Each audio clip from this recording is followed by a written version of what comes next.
What you want, when you want it, where you want it. This is The Mesh. Foot Candle Films. Film news and reviews from two guys who really like movies. This episode is brought to you by the Foot Candle Film Society. For a schedule of upcoming screenings and membership information, visit the Society's website at www.footcandle.org. Hello, everyone, and welcome to Foot Candle Films here on the Mesh.tv podcast network. My name is Alan Jackson. With me is Chris Fry. We are with the Foot Candle Film Society, the annual Foot Candle Film Festival, and co-host here of Foot Candle Films podcast. Chris, how are you doing today? I'm doing well. This is our first podcast of 2026. So very true. Welcome to 2026. I've already lost track of the date, and yes, you're correct. I had to do the math in my head, but yes, this is our first episode of 2026, recorded 2026 and released in 2026. Yes. So welcome. How's 2026 been for you so far? I know we're 5 days in. So far, so good. It's a good year. Can't complain. Yeah, so far, Good. yeah. All right, good. How many movies have you seen just in the calendar year 2026? Right now, because a lowly 3 films. 3 films over 4 days. Right, it's not bad. It's not a bad clip bad. there, Chris. I mean, well, okay, clarification. Technically, I would say 2, but Letterboxd counts Stranger Things, the finale, which was a 2-hour deal. They count that as a film. So it's not 3 films, but technically probably only 2. It's not a film. All right, 3 films. But I mean, it was released in theaters. The finale was in theater. You could pay money and go see it at the theater, or you could sit at home and watch it on Netflix. That's such a tough call right there, Chris. I've seen 2. Which for me, that's a pretty good rate in 4 days, seeing 2 films. I'll take that. So happy with that. Well, let's talk about a couple of those films. I don't know if these 2 were 2 of the ones you've seen just in this year or not. Are the 2 we're going to talk about the 2 that you've seen in 2026? They are. Okay. Awesome. So you kind of had to see these. That's right. Okay. Yes, even though they were both technically 2025 films released. Of course, we're going to be talking about 2025 films for still a little while. A little bit, yeah. But we have 2 films we're going to review today. First up is going to be the latest from director Josh Safdie. It is Marty Supreme, starring a Mr. Timothée Chalamet and Gwyneth Paltrow. Then we're going to be discussing the Craig Brewer film Song Sung Blue, starring Hugh Jackman and Kate Hudson, based on a true story. So we're going to be reviewing those 2 films. Then, and this is very exciting, this just happened right before the show started. We decided what we were going to do in the show, and I'm so excited. Chris, you're going to share with us your list of your 10 most anticipated films for 2026. Yeah, it's something I try to do every year. You do. Usually New Year's Eve.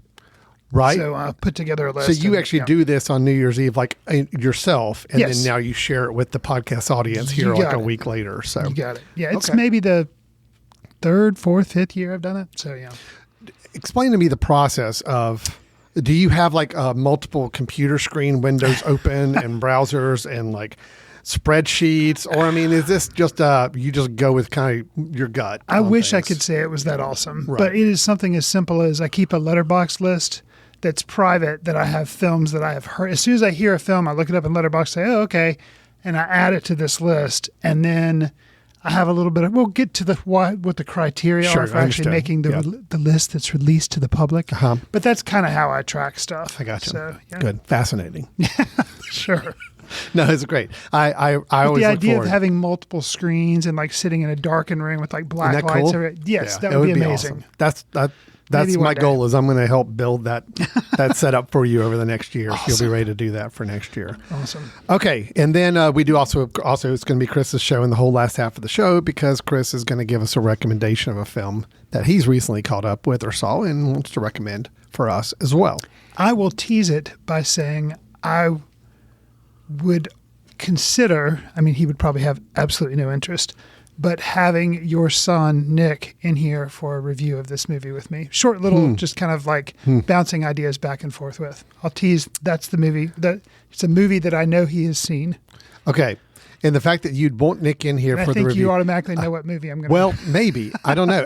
It's either one of Nick's patented 5-star review films, which he has a slew of them that he's been rating lately, or it's his patented 1 to 2-star films, which may make for an interesting conversation. I can't wait to hear which film it is, so we'll find that out in a little bit.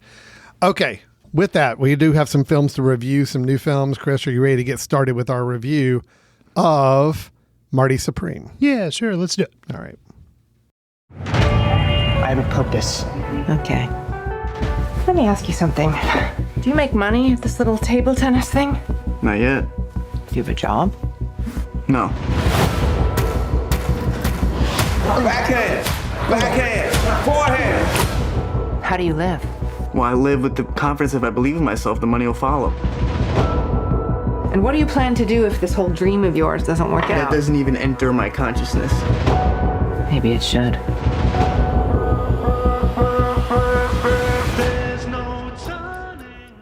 The Safdie brothers, Josh and Benny, are known for their independent films with a gritty edge like 2017's Good Time with Robert Pattinson and 2019's Uncut Gems with Adam Sandler.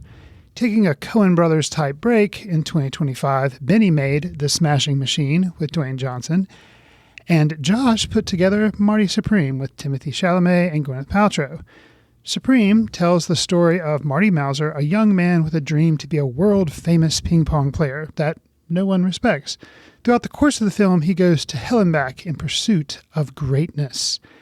Alan, what was your take on this Safdie brothers' new film in 2025? We reviewed Smashing Machine by Benny.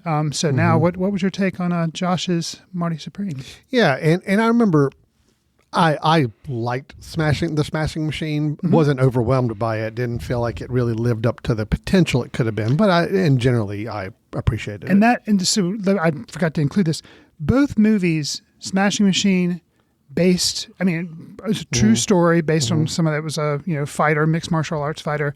Marty Supreme, from what I understand, is also kind of based on someone that lived in New York and was a ping pong. Inspired. So maybe not based. We use the word inspired, but interesting that both brothers, they chose to make a sports movie. Sports of sorts. Pseudo biopic, Right. pseudo based on true story.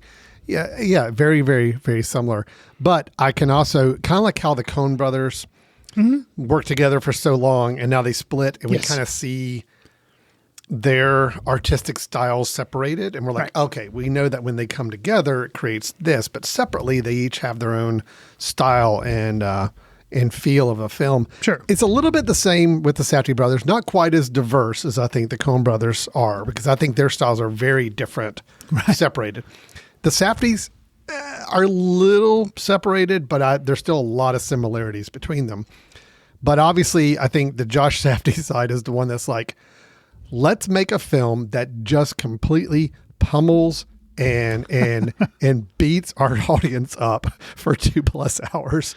I think you're referencing kind of the Good Times, Uncut Gems vibe. The Uncut Gems vibe. Yeah, Josh is definitely the one that's like, I'm going to keep that going here, and I'm going to channel that into a pseudo Forrest Gump sports dream big type of thing, which I think the marketing on this film is really funny because it makes it sound like this inspirational sports movie, which some people could come out of this movie at the end feeling like it did achieve that. I don't. Sure. I don't think this was an inspirational sports movie. I think this was a character study of an obsessive, egotistical, but yet also extremely driven individual that I didn't like. And this is not a fault of the film. I like the film for this. Sure. I don't know at the end if I'm wanting to pull for this guy or not. I mean, and I think that's why it makes the film interesting to me. I did like this film. Okay. I did find it overwhelming. There's about a 30-minute section of this film in the latter 2/3 of it that's just, oh my gosh, can we stop with the beating us over the head with everything that could possibly go wrong or any But I mean, he brings situation. it on himself. No. Goes wrong. I get the purpose of it. Right. It's just the actual filmmaking of how intense this movie is and how there was a word I had when I was in the shower this morning I was going to use to describe this, and I cannot remember what that word is. It's not pummeling because I just used that. It was a different word. It's just this. God, I can't come up with it. I know it was a perfect word. If I think about it later, I'll bring it up. You just shout it. So Yeah, I will. Okay, but it's just, it is quite a film. I will say that it is quite a film. I found myself exhilarated in the first 45 minutes. Found myself a little worn down in the next section of the film, but ultimately the last portion of the film, I think, worked extremely well. So overall, I'm coming out positive on the film, but I will tell you, it's a chore. It's a chore to watch. It's a experience. I don't think people going into this movie, based on some of the ads and commercials, are going to come out getting anything that they expected from this. So someone unfamiliar with the Safdie style book, maybe like, whoa, what have I walked into? Right. Gotcha. Absolutely. It will be. Fair enough. Before I get over to you, because I definitely want to hear your thoughts, I just will say, Mr. Timothy Chalamet, and this is a message directly to him. Oh, okay. Okay. I'm just, you all can tune out. I'm just saying this to him. I know that I have been maybe a little lukewarm on you as a performer. I was not going to be happy if you had won a lot of awards for your Bob Dylan performance in A Complete Unknown, because I didn't think it was that great. Overall, I think you're an okay, adequate actor. And I think, I do want to say to you, I think you nailed it with this. And I'm fine if you win any awards or all the awards for this performance, because I really was taken with his performance. I think he was really, really good in this. So, Mr. Chalamet, I'm just saying, you have won my respect. You've won my attention on this performance. So thank you. So, all right.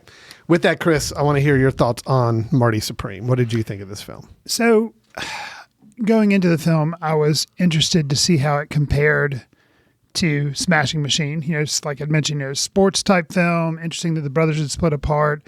We kind of got a sense of maybe how Benny makes movies. Like it was, shooting with different film stocks and like looks of film and having a little bit of like the tension, but not overwhelming tension like we're used to with Uncut Gems.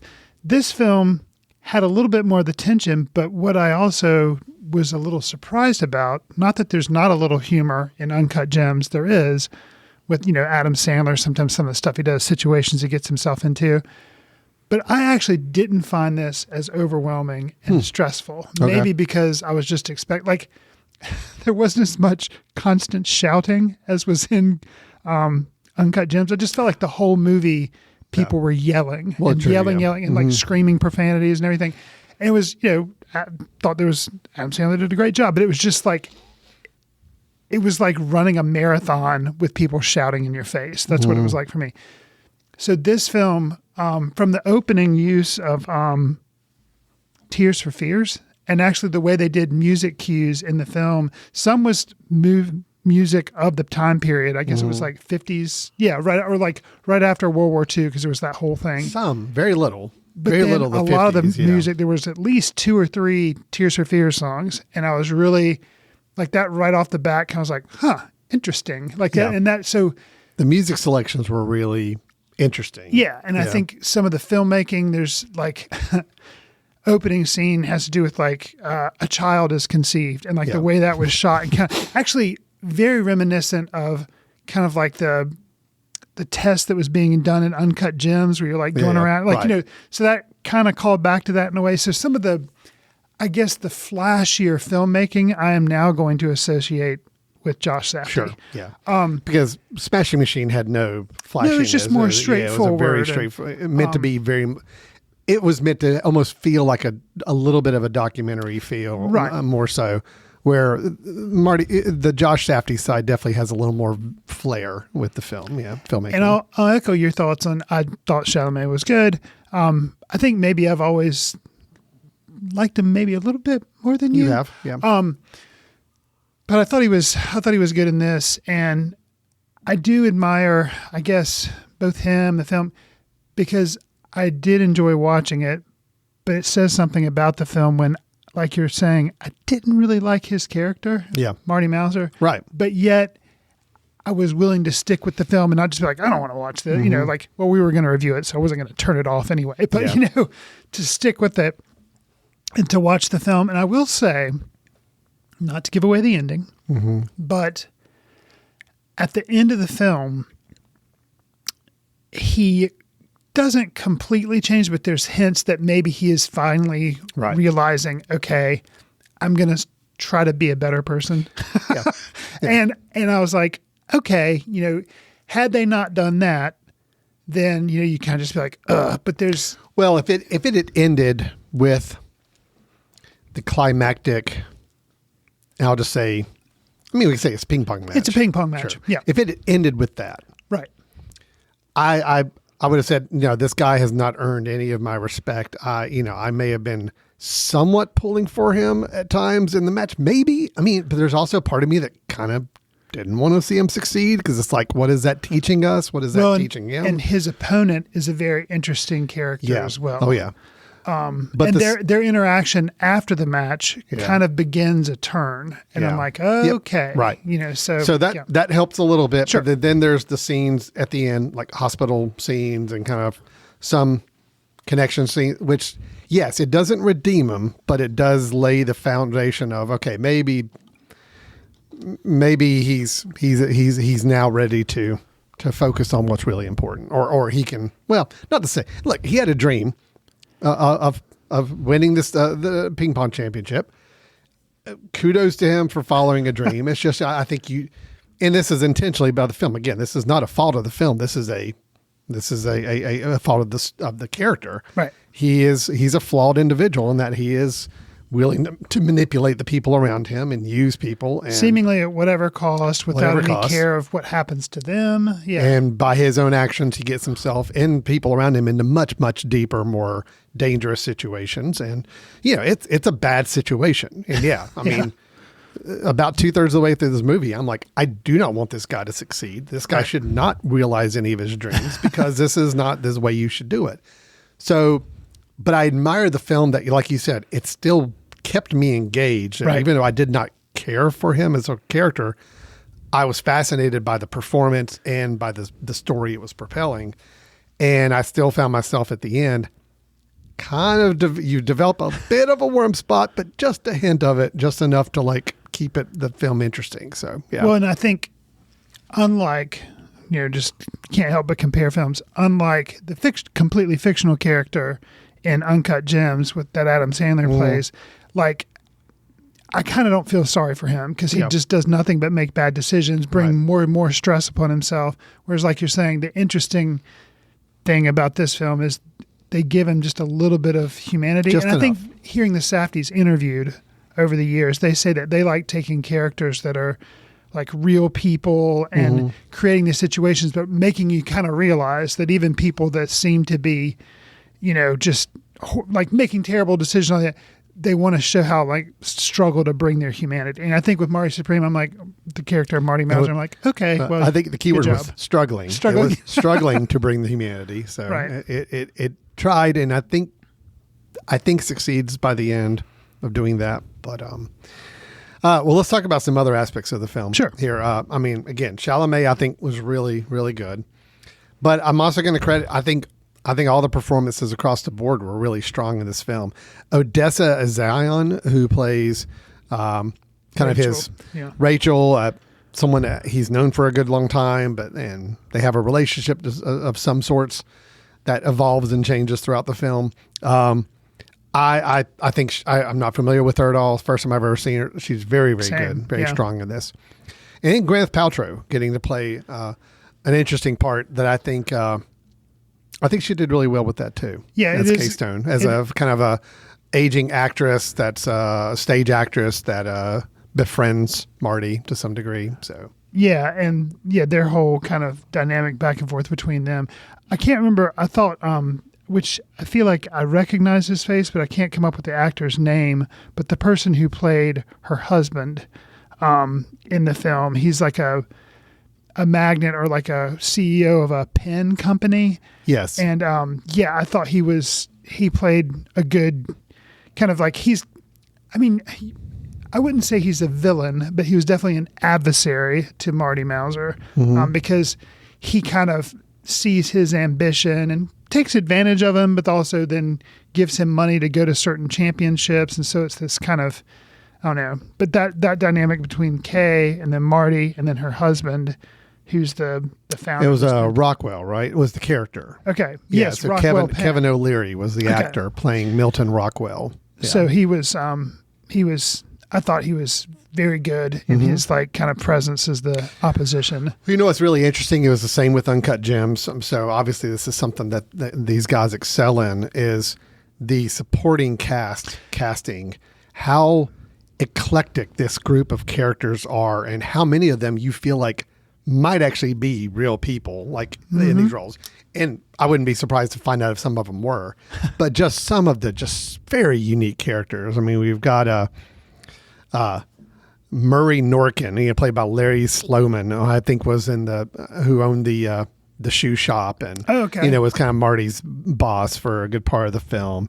You've got Tyler the Creator, and they were playing Wally, kind of a friend or confidant in Marty. They're the guys that kind of do the hustling with ping pong. Right. Yeah. Fran Drescher in here as Rebecca as his mother. Sandra Bernhardt in a very, very small role, but just like as a friend of somebody, I guess, of Rebecca's. I'm not even quite remember what she did, but just interesting casting, of people. Penn Jillette played a farmer. Right. Yeah. Wait a minute. Yeah. That was Penn Jillette? Yeah. An older, which, he is older now. The one with the dog? The one with the dog. Oh my gosh. Yeah. Because I was actually like telling somebody after this, I'm like, I don't know where they got that guy from. I don't know if he was like a real character person they just found somewhere, but that was Penn Jillette. That was Penn Jillette. All right. Yeah. See, interesting casting choices, and they all work. Is the thing is that I agree. I bought so many of these random eclectic characters that we met along the way in this story. So that was very good, very good. You mentioned the music, which again was a very interesting choice. It was jarring at first, but it did work for me after a while where I bought into it. I kind of, in that and vein, some of the humor, it kind of helped lighten the film too. Some of the, like you're saying, otherwise it could be kind of tense, but just using it it was jarring, but it kind of helped add some humor. My only criticism on it is like, they did mix in some of the time period music, 50s. Yes. And I felt like I don't know, I just kind of would have just gone straight all 80s all the time. Just to kind of, it became jarring later in the film when they would actually weave in a true music from the time period. I'm like, whoa, okay. You've been using this other type of music as your soundtrack for this film. So why not just keep rolling with that? You could have done that. And it could have been a way to do that. Yeah, it'd be interesting to hear what the reasoning was on the music choice and why they did certain things. I don't know. And there were some overall editing of some very interesting and exciting sequences. Editing was a big piece of this. I mean, it kind of helped build that frantic energy that this film is really looking to build. And I thought it was really good. It was uncomfortable. It was tough to watch at times. I did find myself a little overwrought about 2/3 through that. I honestly was kind of wanting it to end at a point where it's just, okay, this is too much. I'll just say it was a point where there's a bathtub and a dog involved. At about that moment in the film, a bathtub, I'll just say bathtub falling and a mangy dog having to be taken care of. At that point in the film, it's like, okay, I get that you were trying to prolong Marty's journey and show just how low he's had to go to get there. Right. But it's just, as an audience member, I was overwhelmed at that point. Yeah. And then by the time we get to Japan, right? Yes. By the time we get to Japan, the film got me back engaged and I was on board through the end. But boy, that middle section, that 30-minute stretch there, about 2/3 through, was like, whew. Yeah, it was just a lot going on. So it was a little more. I mean, I remember being overwhelmed and exhausted by Uncut Gems. Oh yeah. I still felt this might have gotten me more, a little bit more. Yeah. Interesting. I don't know why, but something I was curious about, and I guess, I could watch it behind the scenes and find this out, but you referenced kind of taking a sports movie and going kind of a Forrest Gump route. And yeah, I thought of the same thing because whenever you see ping pong being played frantically, you think of the scene with Forrest Gump. It's hard not to. Yeah. I think I heard somewhere, can't remember what film he was working on. Maybe it was the second Dune installment, but he was on the side like furious. Yeah. Timothy Chalamet was furiously practicing ping pong. So apparently, I'm just curious how much of it was real and how much of it wasn't. Just because, I mean, you can tell. I mean, it's good to know that I guess he at least is a pretty decent ping pong player. But I'm just curious how much of it, because I know with digital CGI, some of it was. I will say this, regardless of how much of it was real versus CGI, it looked really good. Right. I mean, no, it did. It from a on film, on screen standpoint, it really did look good. Actually, I think the ping pong sequences probably might be my favorite, which I'll admit, going into this film, I thought the ping pong was going to be a very background thing. It's like we're more focusing on him. It just so happens he plays ping pong. Sure. The fact that we saw some good sequences of matches and they were shot really well and they were exciting. I'm like, oh yeah, okay, this was actually kind of cool. So I like that too. Overall, I like Marty Supreme. It just had a few elements to it that I think were just a bit long and a bit overdone in that middle section that distanced me from it a bit. Ultimately, I still came out very positive at the end of the day, but I want to see it again, kind of. But I also am just not sure if I want to put myself through that again. Okay. So almost a one-timer for you. Not quite. I mean, I still want to see. There's enough interesting there to see that I want to see it again. But it's I kind of have to fix a nice drink and just kind of be able to ease myself down a little bit to do so. Gotcha. So, yeah. Is there any possible chance, and you don't have to commit yourself to this, I know we're doing our best of next week, our top ones. I mean, is this anywhere in the vicinity of even being in your consideration for being considered one of your favorite films of the year? Or is it just not at that level? Part of also the whole New Year's thing that I do. I have made a list of the top 10. It is not in the top 10. Okay, it's not in the top 10. No. All right, fair enough. I liked it, but it didn't crack the top 10. No, it's same for me. It's not that top 10, but it's probably on the edge or near that edge for me. Fair enough. But anyway, I do think, interestingly enough, the Critics' Choice Awards were last night, which, I always like to at least just see the recap. I don't watch the ceremonies live or anything, but. So you being a critic, they did all your choices. Right. Okay. Well, actually, I mean, so you didn't really have to watch That's what I was going to say. It's actually kind of funny. I had told somebody just the day before, I'm like, all right now at this point, my favorite male actor performance is Timothy Chalamet in Marty Supreme. Okay. My favorite female acting performance is from Hamnet. What's her name? Jessie Buckley. Jessie Buckley. Which we talked about last. And I happened to say what my favorite film of the year was so far. And lo and behold, in the Critics' Choice Awards, what were the top 3 awards? It was those exact same 3. Interesting. So I'm a bit of a prognosticator, I guess you could say, I can kind of predict these things. No, it's not that. I did not see anywhere near as many films.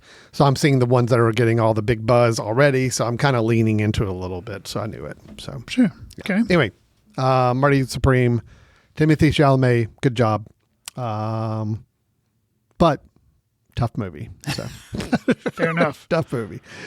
All right, let's move on to our second review. Marty Supreme, by the way, still playing at some movie theaters around. It got a pretty good release for A24. And actually made pretty good money. Christmas Day release? It was a Christmas Day release.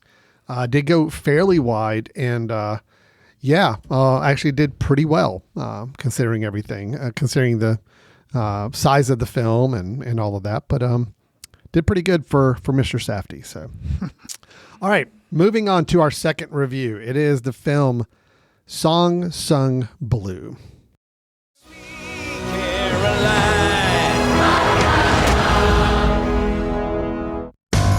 I'm not a songwriter. I'm not a sex symbol. I just want to entertain people.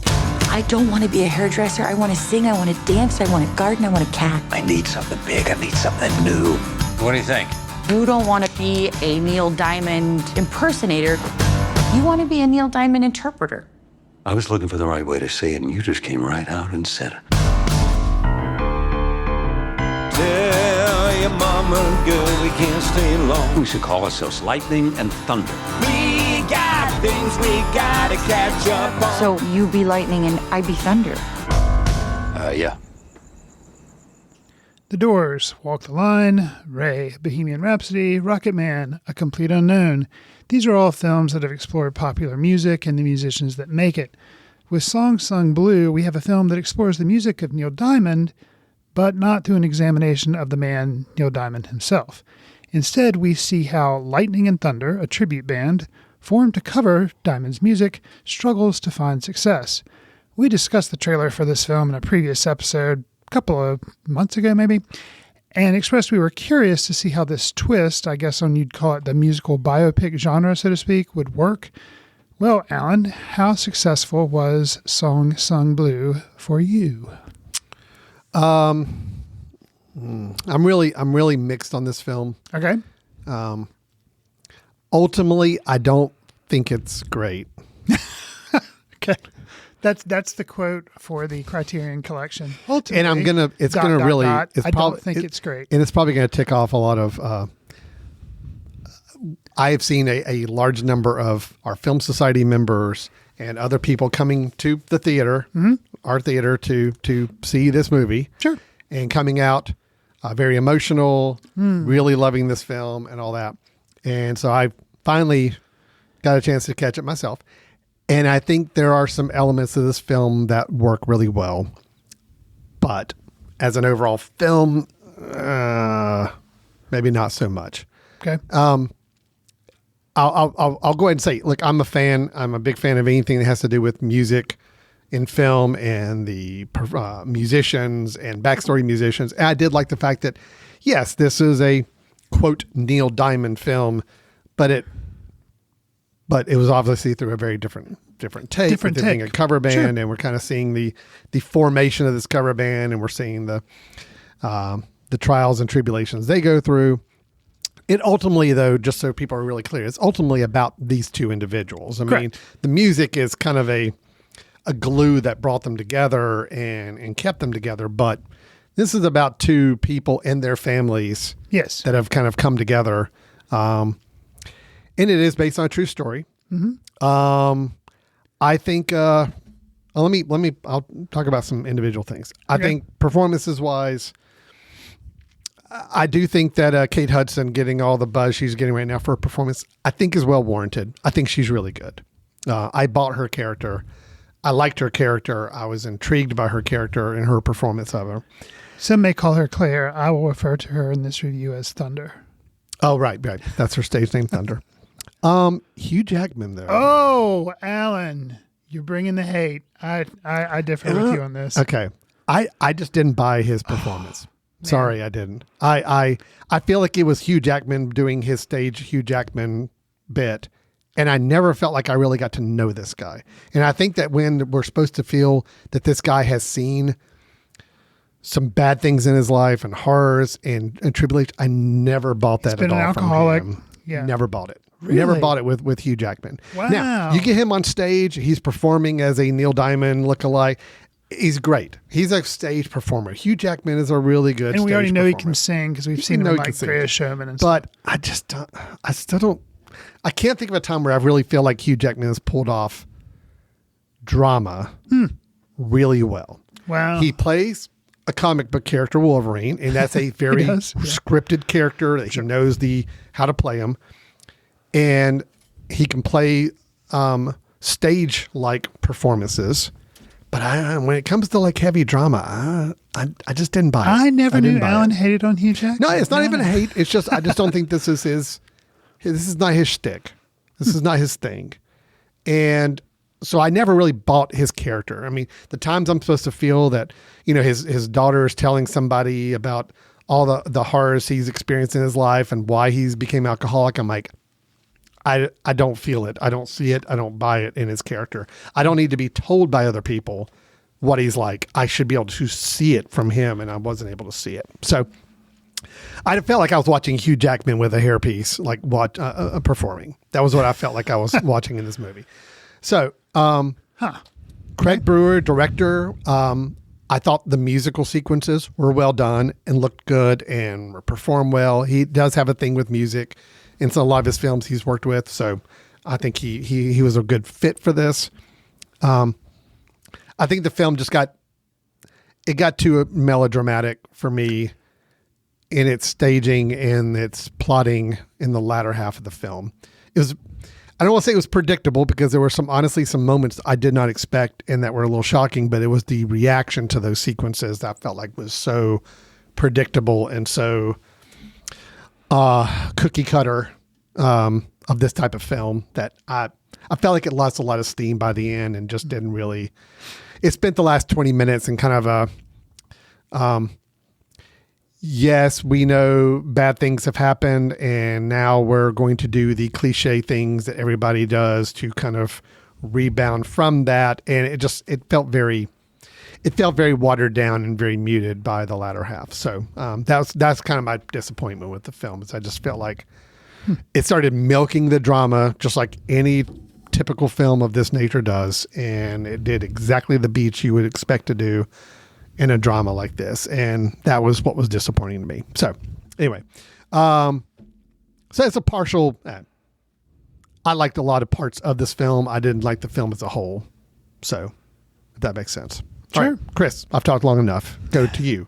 What did you think of Song Sung Blue? So with two lesser performers, I probably would have liked the film less, but from the opening shot, which is of Hugh Jackman addressing a crowd, it's like tight on his face and everything, it worked for me. Okay. So his performance is, Mike, but we'll call him Lightning for the purpose, because he was the Lightning and Thunder. Those two worked. And it also helped me that I knew that both of them could sing, and I'm sure there's overdubbing and everything, but when they sang, it was like convincing to me that like they were singing. No, it was like, I think that helped authentic. with all the musical sequences where it felt very authentic. Yeah. Which there you get, like you said, Brewer is kind of known for doing things like that with music. So that helped. That was very strong for him in the film. A surprise, there were two surprises for me. First one was Michael Imperioli, who people probably know him for playing Christopher on The Sopranos. He was in this. So A, surprised to see him kind of pop up. And B, he was also singing as a Buddy Holly impersonator. And I was like, whoa, that is so cool. Like, I guess a lot of famous actors can both sing, dance, and they can also act. So shouldn't have been a surprise to me, but just to see him, and I guess to like, I've seen him in other things, but to go from being, mob Christopher, then to being like a guy doing a tribute band that's Buddy Holly. Like, I don't know. I really enjoyed seeing him pop up in the film. The thing that I'm going, like, my biggest appreciation of the film, outside the fact that I thought the two lead performances of Lightning and Thunder were great, was there's an experience that Lightning and Thunder get to have opening for a band that you would never expect. And I'm not going to spoil it because it, watching films that are based on a true story, inspired by a true story, and when it's a film, you kind of say like, okay, some of this stuff may be fabricated, they may be stretching it too. I don't know if this is true or not. I don't want to know if it's true. Oh, you don't? Okay. Because it blew my mind. I was like, do what? And like, it blew my mind in the midst of the film. And that's all I could think. It was almost so distracting because I just like couldn't believe it happened. The setup for getting to play this gig was just as much fun. And then the gig itself, like, just did not let me down. I mean, I agree. I liked it so much. And I thought about it for like days afterwards. I was like, that is so, I really hope it's true. I wanted it to be true so bad that if it's not true, I don't want to know, because it was so like, it was so cool and so kind of genuine, people kind of helping each other out type thing that I'm like, that's a little bit of, and actually I can see, like you're talking about, people coming out of the film kind of in tears because of some other things that happen too, but just kind of, it's like, it's a good story. Not everything works out. Not everything's perfect, but it's like, people kind of helped these people that, they're a cover band, and it's like, but they treated them like, hey, we're going to treat these people decently and, have them open. And it was just, that was not expected at all. And that, I thought that was really cool. And that actually moment, which happens, I guess, at least halfway through the film. Yeah, about halfway. That kind of took the film to a different level. And I was like, okay, yes, some of the conventions of a more typical biopic, like those ones I mentioned at the beginning, this does have an arc. And where the film, I will have a quibble. Like, I do feel like the ending of the film is a little bit more telegraphed than I had wanted it to be. Mm-hmm. And some kind of like, they kind of hint at some things and you're like, okay. So then when it does, in a way, it's teased and then something ends up being successful and you're like, okay, but then the thing that you felt like was always going to happen happens. Yep. So, right. That's my whole issue. I get it. And I'll just say, and again, it all started with a shot that I will admit is a horrific shot in where everything starts to kind of go downhill for this story.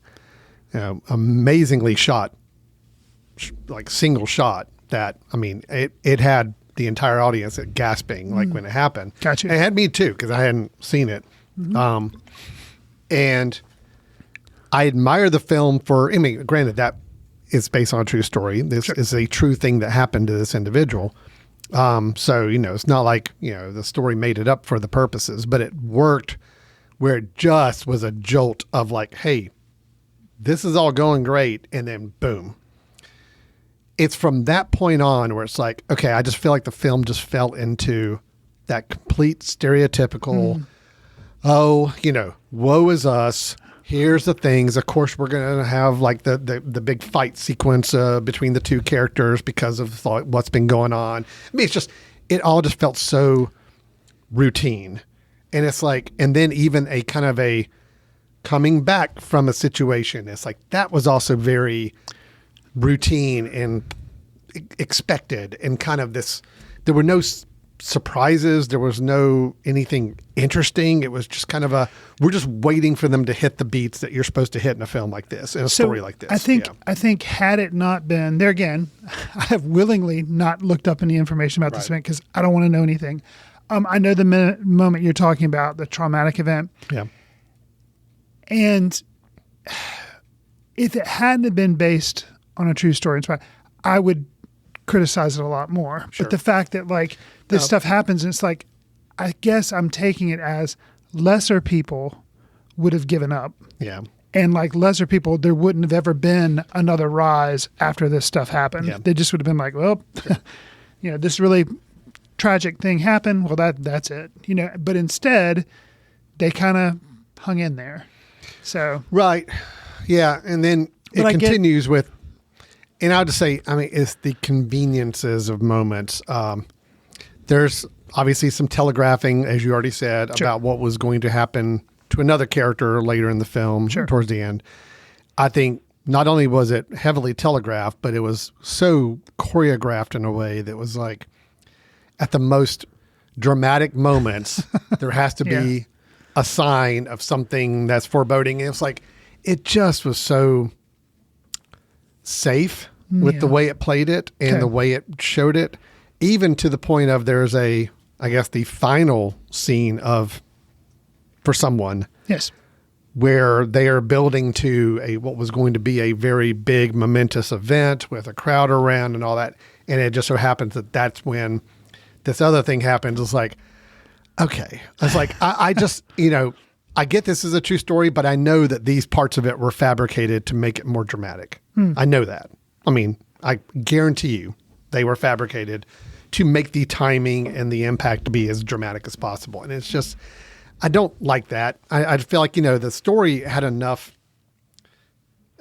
drama on its own without needing the choreographed, telegraphed moments and conveniences of when things happen. So, anyway, that was my disappointment with it, is I felt like once it got away from the music and it got away from these two and their relationship and what was bringing them together, once it started piling on the drama, which again, true story, it happened. I get it. I'm not saying you can't talk about that stuff. Right. But just the way it decided to show that and relay that to us through such cookie cutter ways really lost a lot of, the film lost a lot of heart for me. So anyway, but I loved all the music. I loved all the performances. I liked the acting performances. I'm 50% saying the of- musical performances were also really good.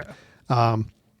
I was not a fan of Hugh Jackman's performance, but I really loved Kate Hudson's. Okay. I'll say that there's kids in the movie, like younger people playing the daughters and the son of these two characters. I thought were really good. I actually wish we'd spent a little more time with the two daughters because they looked like they were trying to develop some really interesting storylines with them. Yes. And it didn't really go anywhere. Right. But I like the fact that they didn't play it as the typical, a blended family. And of course, these two are going to hate each other for like the whole movie and then bond at the end. Right. No, they got along from the first minute. I'm like, oh, something's Different. This is great. I like Yeah. seeing this be more natural. And it's like, I felt like there was going to be more to mine there in the story, and it really wasn't.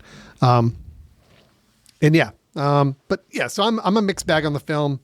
Overall, I'll give it a generally positive review, but I do feel like, man, it really messed a lot for me to make it a good movie. So anyway, I see. that's where I am.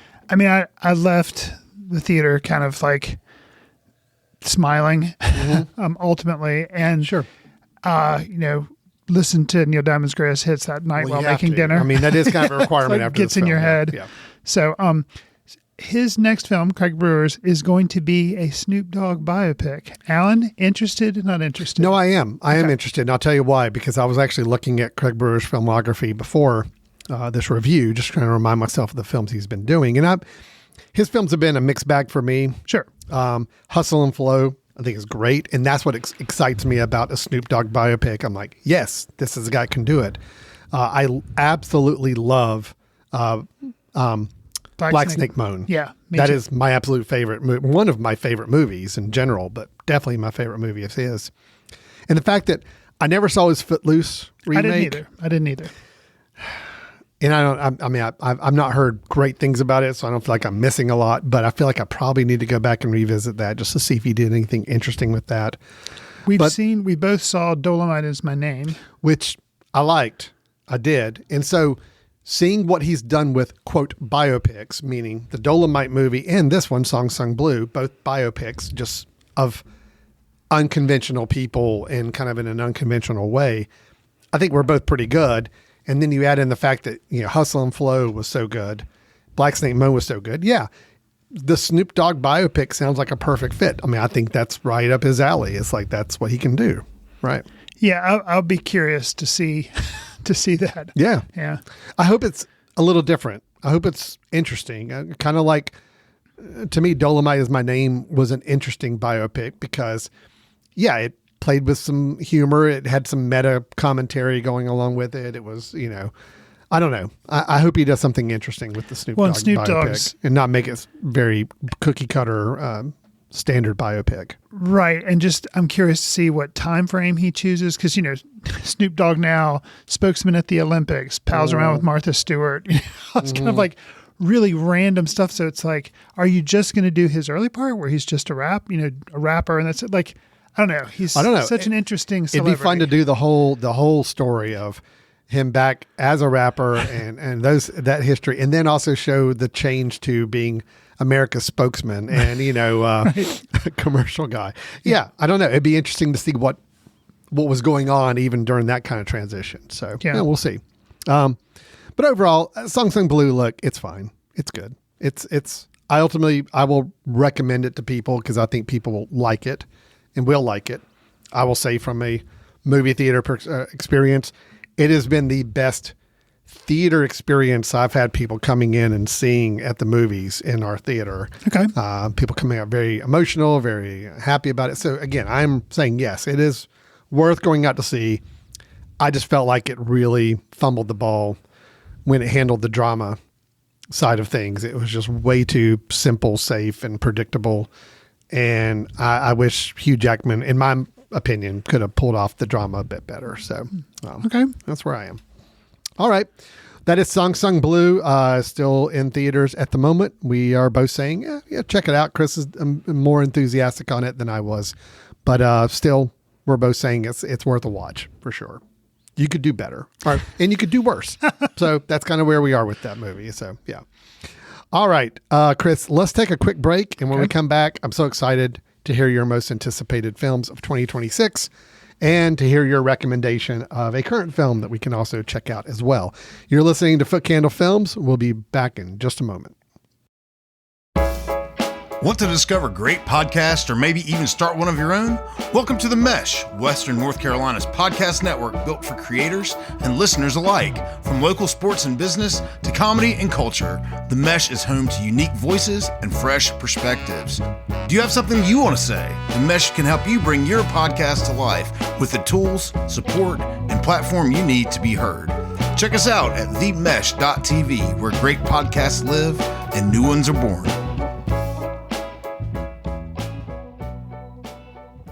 Hello, everyone. Welcome back to Foot Candle Films here on the Mesh.tv podcast network.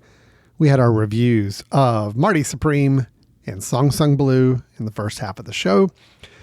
But now, Chris, we turn our attention, as we do typically, to the future. Yes. Now, a lot of times in our news or section here, we either play trailers for films coming up in the year. Mm-hmm. Sometimes we talk about news stories of projects we're hearing about or ones that were announced.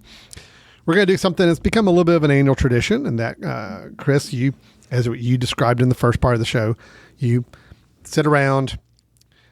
Is your family involved, or is it this just you? This is how exciting my New Year's Eve is. This is Chris's New Year's Eve, where he's sitting around contemplating the year to come in film, and he puts together this list. So, Chris, your top 10 most anticipated films for 2026. Yes. You have to let us know if any of them are ones that were supposed to have been in 2025 and it got bumped to 2026. Are any of them ones that maybe are a repeat from ones last year of anticipated films? So the only one I know off the bat, and that's what when I put this list out, I say, assuming these release dates stick, because things slip all the time. The one that was originally 2025 that has been moved and is maybe the most likely not to come out this year because they don't have a poster and they don't have a title for the film yet. Okay. But it is Untitled, Trey Parker, Matt Stone, and Kendrick Lamar comedy. Huh. It was slated to come out in 2025. Now it says 2026.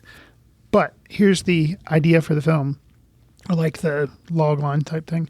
A young black man interning as a slave reenactor at a living history museum discovers that his white girlfriend's ancestors once owned his. Huh. Okay. And I think Kendrick Lamar is going to play like the reenactor. So, and the fact that the South Park guy, so it's political commentary. It's going to be funny, but yet there's going to be some stuff going. I can't wait. It was supposed to come out 2025. Now it's slated for 2026. So here's hoping it actually comes out. So is it on your 2026 list? It is. Okay. It is. All right. So. Well, how about, is there any setup you want to give to this? Any criteria, anything we want to know about before you dig into your list here? So the list is always, I just put it in alphabetical order. It's not like I can say, okay, this is my number one rated film. It's 10 films, but it's just listed in alphabetical order. I already mentioned one. That comes into the Untitled. That's where that falls. So it's next to the end. My guiding principle I have for the list every year, no sequels, no remakes, no cinematic universes. Okay? So regardless of how excited I may be about a Marvel film or a Star Wars film or a new Alien film, can't be put on this list. All right. So everybody who hears Chris's list and wonders why a particular movie is not on there, hold back your hate mail. It's okay. He just gave you the parameters of why it's not. So I will go ahead and say two of the films, Digger and Disclosure Day, we talked about, I believe, on the last episode because we'd seen trailers for those. So those are two of the films. I just won't go into great detail because we've already talked about them. Okay. So that brings me to the first film on the list, alphabetically, which is Crime 101, which people may have seen trailers for this in the theaters. It's going to be a new film by Bart Layton, and he was the director of American Animals, which was a film we had at our festival a while ago. Really like that film. It combines documentary type elements with reenactments of these people that stole some artwork and everything. Really liked that film and kind of hadn't heard anything from Bart Layton in a while. And now he's come out with this new film that's supposed to come out early this year, I believe. Stars Chris Hemsworth, Halle Berry, Mark Ruffalo, Barry Keoghan. The description of the film is when an elusive thief whose high-stakes heists unfold along the iconic 101 freeway in Los Angeles eyes the score of a lifetime with hopes of this being his final job, his path collides with a disillusioned insurance broker who is facing her own crossroads, forcing the two to collaborate Determined to crack the case, a relentless detective closes in on the operation, raising the stakes even higher. So we kind of have, I don't think there's going to be any documentary elements, but I think this is based on a true story, and it's a crime thing, which Bart Layton kind of specializes in. Playing the thief is Chris Hemsworth. Halle Berry plays the disillusioned insurance agent, and Mark Ruffalo plays the detective trying to figure out what's going on. So, good cast, good director. I'm excited about it. That is why it's one of my top 10 films. And I think we played the trailer for that a couple months ago. Okay. Talked about Bart Layton as the director. So no, it comes out February 13th. Excellent. So yeah, definitely early in the year here. So we'll look forward to that. All right, good. So next we have Flowervale Street. Description of this film is a family in the 80s start to notice bizarre happenings in their neighborhood. It is rumored to be a time travel film involving dinosaurs. The director is David Robert Mitchell. You're like, who's that? Well, that's the guy that gave us It Follows, which I was a big fan of. So he did Under the Silver Lake after that, which was, it was interesting, but it wasn't like, I didn't really like it.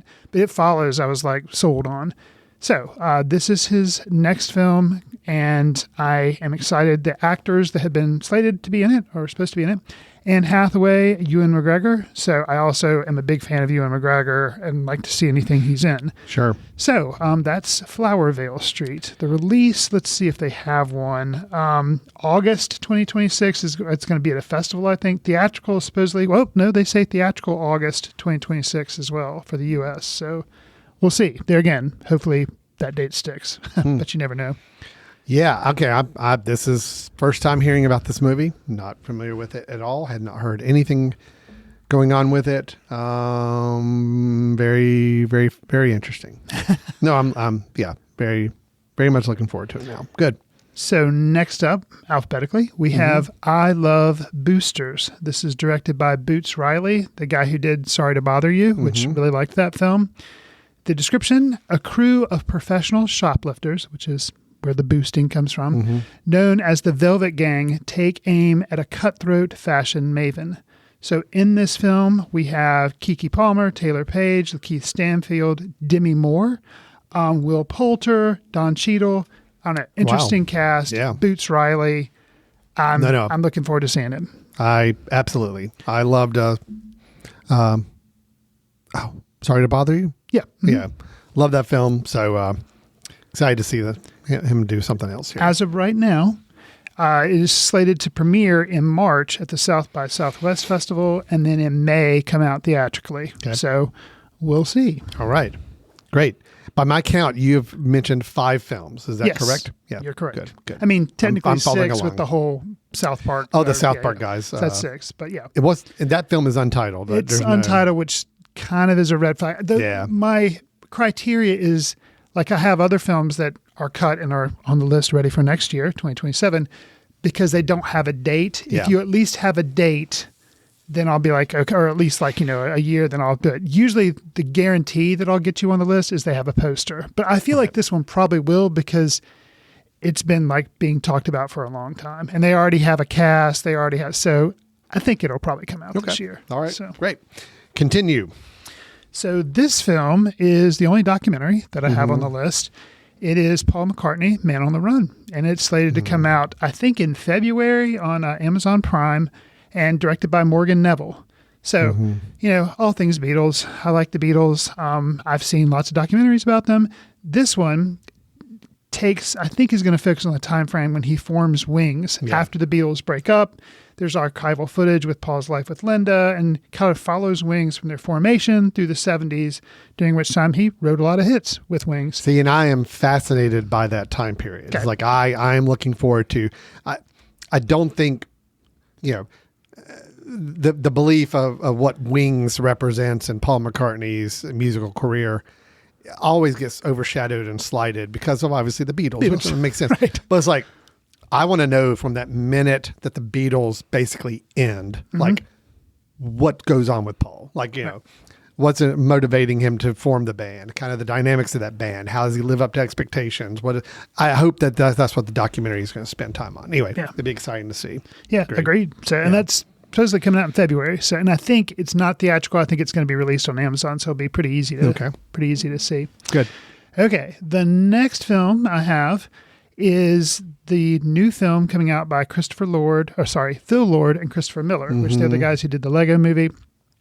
It's called Project Hail Mary. It is based on a book that was written by Andy Weir, who's the guy who wrote The Martian, and they made the film out of The Martian. Stars Ryan Gosling, which right there, I was like, okay, he, cool guy.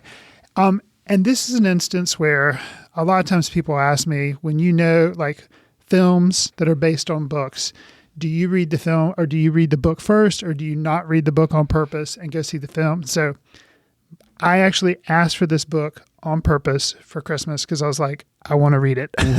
And one of the reasons when I first heard about this, and the description, basically, Ryan Gosling plays Ryland Grace. He's a science teacher. He wakes up on a spaceship and he has no idea what's going on. And he's tasked with trying to survive. So I heard about this book when the book came out, and immediately I was like, yeah, that sounds just like The Martian. So even though I really like The Martian, I read the book, I was like totally sold on it. I was just like, I had no interest in reading it. But when I heard there was going to be a movie, I was like, okay. And Ryan Gosling signed on. I'm like, okay, great. I'll read it. I am maybe 100 pages from finishing this book. And I really like the book. Okay. Yes, it does involve a lot of heavy science, which I assume they will probably trim down just like they did with The Martian. They'll water it down. But I really liked The Martian. Really, really liked The Martian. And it is very focused on one character. That one was Matt Damon playing the astronaut. This one, obviously, going to be Ryan Gosling. But there's some humor, just like there was some humor in The Martian. And I totally see Ryan Gosling just like nailing it. So... Project Hail Mary. Ridley Scott did The Martian, right? Right. Yeah, not Lord Miller. But I'm just saying, that was I'm just trying to remember. That was Ridley Scott. It was. Now we got Lord Miller doing Project Hail Mary, which Lord Miller, I mean, have they done a kind of bigger epic movie like this? I mean, They did, obviously the Lego movie, and then they did the 21 Jump Street and the 22 Jump Street, but those they haven't done something like this. This is a pretty big scale movie, so I'm just curious how that goes and pulls off for him. So Right. Well, yeah, big scale, lots of stars, huge story, but I think it will help that it is kind of condensed down to a location of the space. Yeah, it's down to a person or a primary actor we're following. So, So I think Sandra Hüller is also in this movie as well. She is, and the role I assume she's going to be playing, because they're going to be reading the book. Perfect for her. Okay, perfect. Good. Yeah. All right, Project Hail Mary. That's coming out in I think April or May. I believe so. Yeah. I've got my list of all the releases. That's what I have to do now. These days, right? Is know when things come out, and Project Hail Mary is coming out March 20th. Okay, actually a little sooner. Yeah, good, awesome. Okay, so the next film I have on my list, I believe, from what I can tell, there again, I think it is going to be animated, or if not animated, it's going to be maybe one of Alan's favorite genres that we don't talk enough about on the show, Talking Animals. Is it Super Mario Brothers Galaxy? No. Okay. Although I liked the Super Mario Brothers movie a lot better than I thought I would. You never saw it, Chris Pratt and everything. Yeah, it was. Yeah. But I think the new one looks dreadful. Anyways, back to positives. This film is called The Sheep Detectives. Oh. Directed by Kyle Balda. Is it animated? Do you know if it's animated? It is not. Okay. So, because it actually stars. Yeah. But I mean, they could always be doing the voices or. No. It actually stars a real life performance by Mr. Hugh Jackman, who was in the movie we reviewed earlier. Great. So, it has a huge cast. The tagline is a new breed of mystery. The description, George is a shepherd who reads detective novels to his beloved sheep every night, assuming they can't possibly understand. So I guess this is Hugh Jackman. But when a mysterious incident disrupts life on the farm, the sheep realize they must become the detectives. As they follow the clues and investigate human suspects, they prove that even sheep can be brilliant crime solvers. The cast, Hugh Jackman, Emma Thompson, Nicholas Braun, Molly Gordon, Hung Chow. I'm sorry, Chris O'Dowd, which also Julie Louise-Dreyfus. I mean, Regina Hall. Yeah, I think this is fun. Could be very fun. It's supposed to be PG, so yeah, probably but so just it's got a very interesting idea, very babe feeling to it. Sure, like, seriously, it's like it is talking animals, but I mean, I think the animals are animated. Okay, I think so. From what I could tell, I've seen the preview. Okay, I think the animals are animated, but it is a quote live action movie. Okay, otherwise, got you.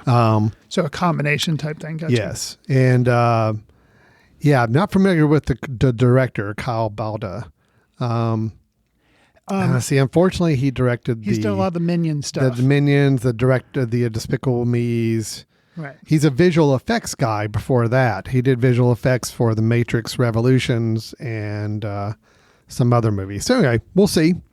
The whole Minions, Despicable Me pedigree is not terribly appealing. It's not a sales point for you. It's not, but it's not for me. I saw the preview for this and thought, okay, this could either be really, really good, or could be Drek. We don't know. But I think if it's based on, you say it was based on any kind of pre-existing material story. I did not investigate. I know that it's just not part of a series or part of like a world building or anything. I'm not sure. I wonder if it's based on like a children's book or something.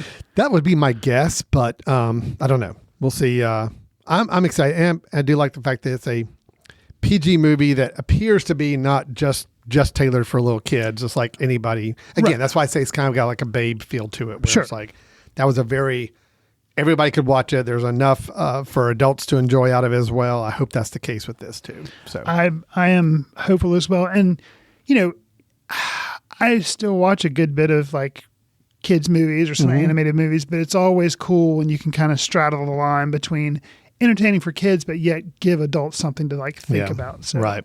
Agreed. Yeah, mystery. Oh, that sounds cool. That's May 8th is when The Sheep Detectives comes out. Excellent. So, last on the list, because we've already talked about the untitled film. So alphabetically, last on the list, we have Whale Fall, directed by Brian Duffield, and he's made two other movies that I've seen. One called Spontaneous, which was kind of a odd film that came out in 2020. And the other one I think I've recommended on the show, No One Will Save You, which was kind of an alien invasion type film. So those are two previous films that he's made. This one is, the description is, a scuba diver in search of his deceased father's remains gets swallowed by an 80-foot, 60-ton sperm whale and has only 1 hour to escape before his oxygen runs out.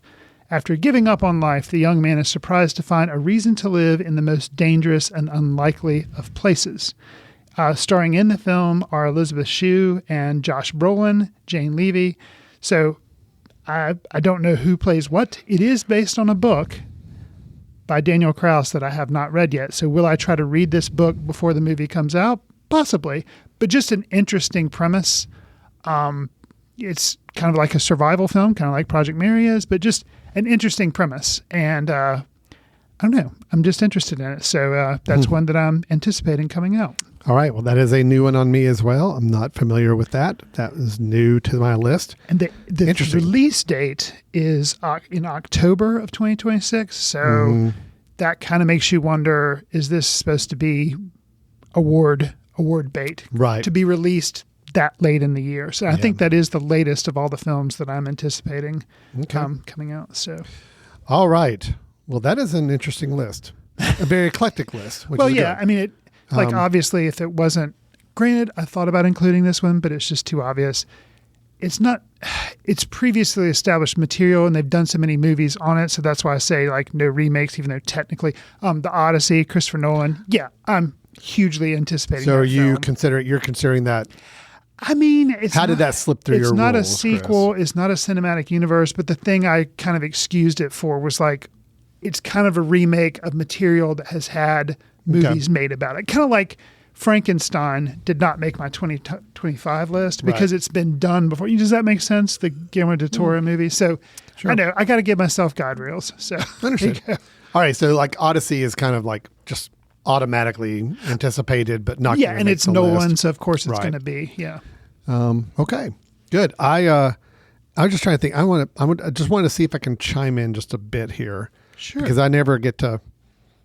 I I'm not as productive as you are in producing a list of anticipated films. I don't have 6 full-time jobs. Yeah, so that helps. But as far as if I had to kind of throw in some ones that I'm anticipating, Yes. I'll tell you one that I know. I don't know. Maybe it will hold to this date. It's a December 23rd release. Oof. And those are the ones that can be I know, but tough. But when you hear that it's Werewolf, which is Robert Eggers doing his follow-up to Nosferatu. I mean, that'll probably hold. Maybe. I don't know. Anyway, I'm fascinated by that movie. Looking forward to that. Okay. I think we also have. I'm anticipating. That's one that couldn't make my list just because like Nosferatu wasn't allowed to make it. Yeah. So Understood. But I'd still. I am fascinated by this movie, although I don't necessarily anticipate it because I think it's going to be good. I'm just more fascinated by it existing. Oh. The Social Reckoning, which is going to be the Social Network follow-up movie. Yeah. Which is coming out in October. And that one's being directed by the writer.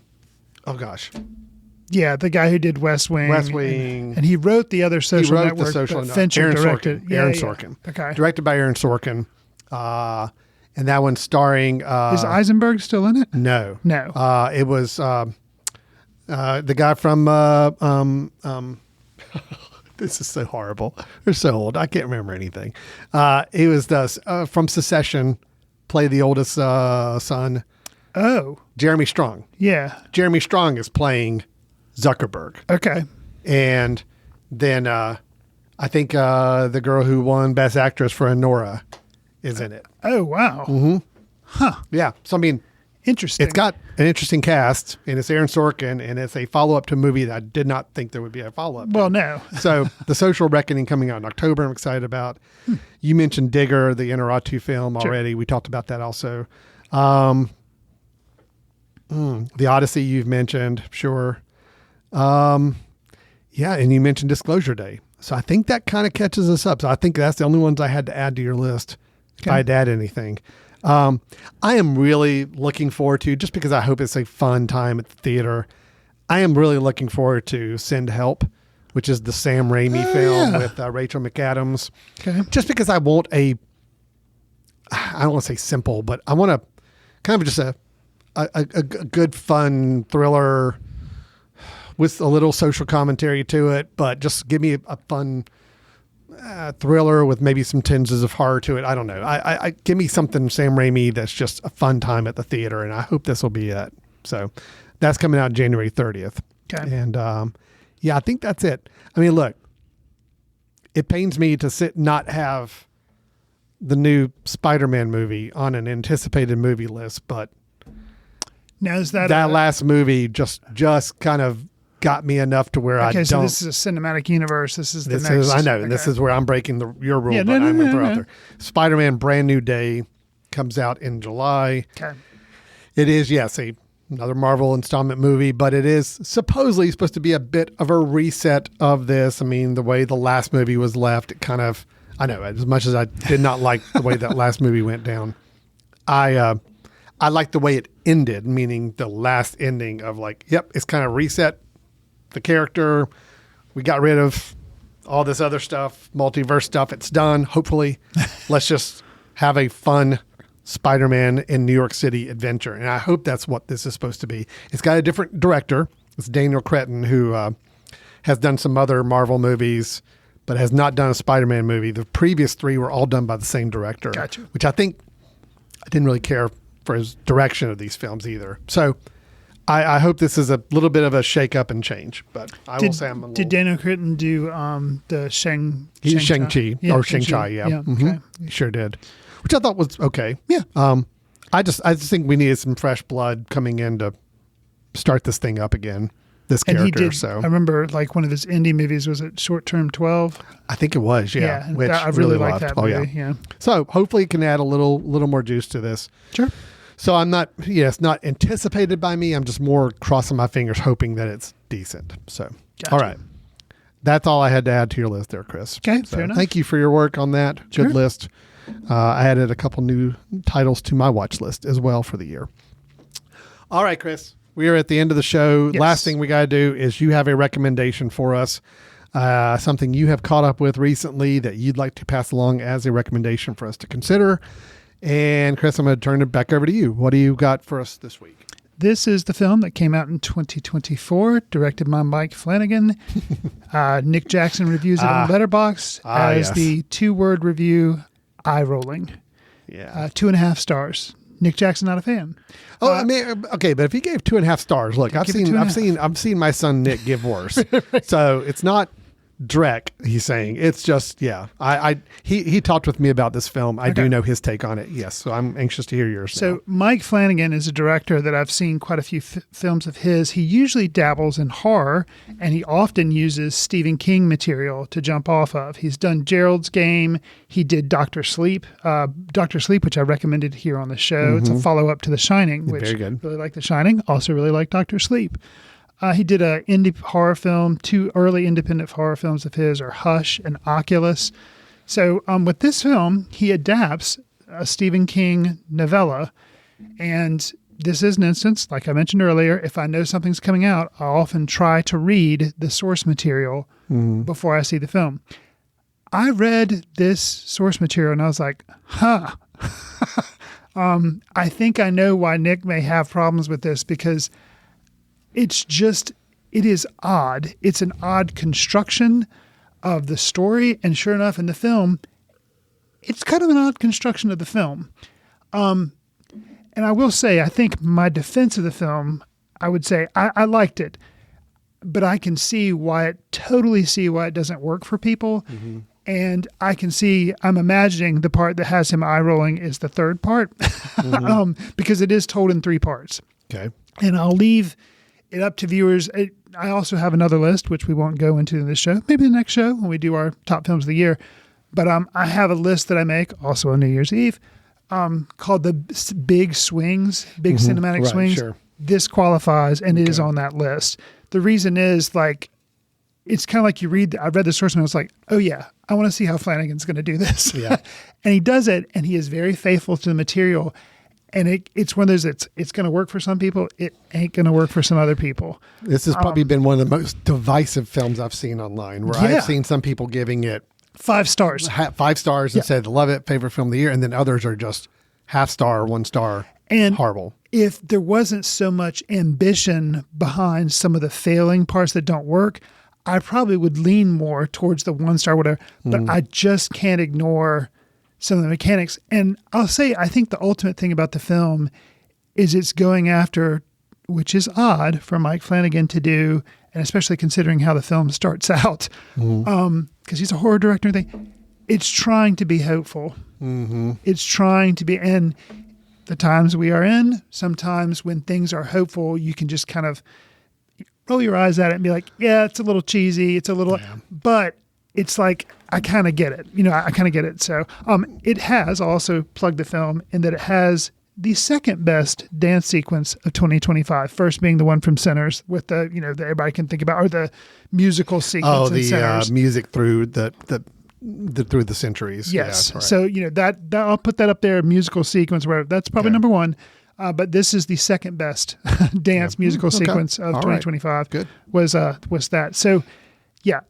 I admire it. It didn't all work for me, but I admire the big swing. So Chris's admiration recommendation is The Life of Chuck by Mike Flanagan. And there's the thing is, too, what often can help a film is when you finish it, I think like there's definitely stuff to talk about. And with this film, there's definitely stuff to discuss and say, oh, what worked, what didn't work, what do you think they were going for? The film is widely available on Hulu. Okay. So, and then you can probably rent it places. Well, you've got me intrigued. I'll admit, listening to my son talk about it, I'm like, okay, I can probably pass on this one. I'm good. Hearing you, I'm like, no, okay, look, it sounds like it's worth a watch. I'm always for a film that has something to talk about afterwards, whether the film works or doesn't work. It generates conversation, generates insight. I'm all for it. So, and let me just briefly say, I'll read the description. In this extraordinary story of an ordinary man, Charles Chuck Krantz experiences the wonder of love, the heartbreak of loss, and the multitudes contained in all of us. Who plays Chuck? Tom Hiddleston, which I'm a big fan of Tom Hiddleston. Sure. So that helps. So, it's an interesting film. So I'd be interested to see what you thought of it if you would catch up with it. The Life of Chuck, available on all On Hulu. on Hulu, Yeah. and you can obviously rent it or Sure. whatever through your other VOD platforms as well. So, all right, Chris, thank you for all your work on this. This episode kind of a Chris Fry spectacular. Heavy lifting for Chris. It was Yeah, all good. that's okay. Next week, we will be discussing our favorite films of 2025. So we teased 2026 for you just now, but now we're going to do a little rewind and talk about the year that was 2025. Our favorite films. Chris, we're doing top 5 favorites, but I'd also like to include that we have our 2 categories that we have been doing traditionally for several years now. One is our biggest surprise film. It doesn't have to be a film that's in our top 5. It just has to be a film that was our biggest surprise, and then also our biggest disappointment. Okay. We don't like pointing out worst films of the year. I don't think that's helpful, productive in any way. Yeah, and the disappointment can be, we're not saying it's terrible. right. It just was the one that we're like, oh. The biggest one that we had high hopes for or could have been so much better and just didn't quite get there. Gotcha. That's the disappointment one. So that's it. Our top 5, our biggest surprise, and our biggest disappointment. That's going to be our categories for next year or for next week.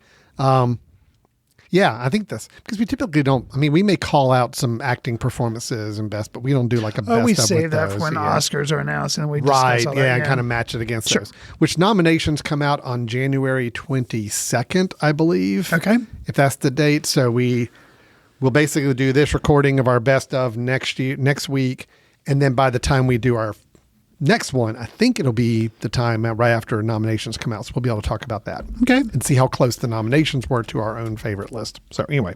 Sounds good. All right. There we go. Thanks everyone for listening, and we will look forward to talking to everybody. Oh, I'm sorry. If you want to contact us, have any follow-up questions, notes for us, any films we ought to add to Chris's 2026 anticipation list. There you go. How can they dialogue with us, Chris? You can send an email to info@footcandle.org. You can leave us a voicemail via the contact page on the mesh.tv website. You may follow us on Facebook at Foot Candle Film Society, Instagram, Threads, Blue Sky, Twitter. We're at Foot Candle Film. Al and I are also on Letterboxd, where we attempt to track what we're seeing and leave quick takes. That's where some of these lists that I've been talking about will be available that you can kind of follow if you don't want to write down what films we're talking about. Do us a favor. Give us a star rating, write a review, share with friends on whatever service you receive your favorite podcast on, because it'll help us reach new listeners, and we would appreciate it. Okay. That's going to do it for today. Thanks, everybody, for listening, and we'll look forward to talking to you next time. Take care. See you in the ticket line. Watch films in the company of like-minded people in the dark. Watch films in the underground. We won't let anyone know where you are. The films that don't make it to Carmike at the mall, or ones that were famous when Grandpa would watch films out of the reverence of the heritage of an art. Watch films through the courtesy of Foot Candle Film Society. Special thanks to Carpal Tuller for the show theme music. For more about Carpal Tuller, visit www.carpaltuller.com. You've been listening to The Mesh, an online media network of shows and programs ranging from business to arts, sports to entertainment, music to community. All programs are available on the website as well as through iTunes and YouTube. Check us out online at themesh.tv. Discover other network shows and give us feedback on what you just heard.